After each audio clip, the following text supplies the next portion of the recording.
Rahul, what is your take on this entire potboiler right there in Bihar? Let's begin with that. You see, Chetty, I think it's not really a potboiler because one knows that Nitish Kumar is bound to do something like this. Now, as Rajdeep was saying earlier, that there is a question of credibility. I think there is also a question of predictability. And it was predictable. See, the day Nitish Kumar's party won 45 seats, which is nearly 32 seats lesser than the BJP, and still the BJP, in an attempt to show that it is following coalition dharma, made Nitish Kumar the chief minister. Remember, at that time, the BJP was facing a lot of charges of not doing well as far as its allies are concerned. It had problems with Shiv Sena just 1 year back.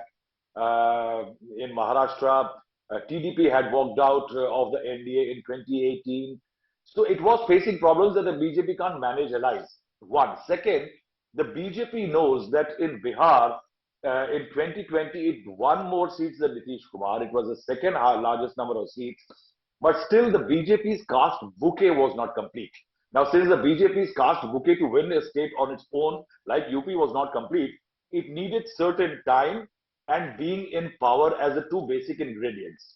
Now, what the BJP did right on the first day of the swearing in, it brought in somebody like a Rama Devi, for example. Rama Devi was brought in as Deputy Chief Minister. She belongs to the Nonia caste, which is an EBC, that is the extremely backward caste. The idea of the BJP was that over the next 5 years with Nitish Kumar or whatever time the government lasts, somebody like a Rama Devi will help the BJP make inroads into the EBC vote bank, which is controlled largely by Nitish Kumar, and that's his USP. Now, a few days back, when Mr. Amit Shah and Mr. JP Nadda went to Bihar, they held core group meetings. They told their workers that there are for all the seats, 230 odd. Let's start preparing. Let's fight the battle. Let's create ground for ourselves. There was a very clear signal that the BJP is planning to expand, and it could well be at the cost of Nitish Kumar. Now, what Mr. Nitish Kumar's problem here is that he knows that the Lalu Prasad Yadav and his RJD have a very fixed good vote bank. They are number one in the state. The BJP is planning to expand while he controls a very limited vote, and he needs to continue playing. What Nitish Kumar has eventually decided that he will play the next game. Play the next game in which he has now unsettled the BJP. In 2015, he unsettled the BJP once. Then in 2017, he unsettled the RJD equations. You see, each time there is an alliance, a political ally has to realign its equations, start working on the drawing board all over again.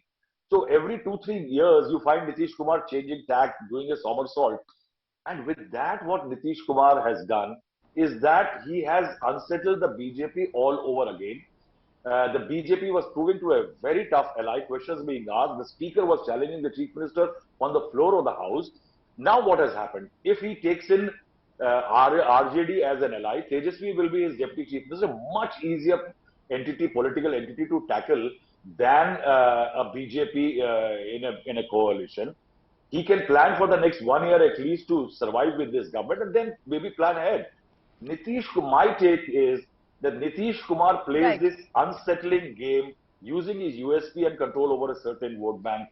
He always plays for the next game of his own. And that's what is Nitish Kumar's game.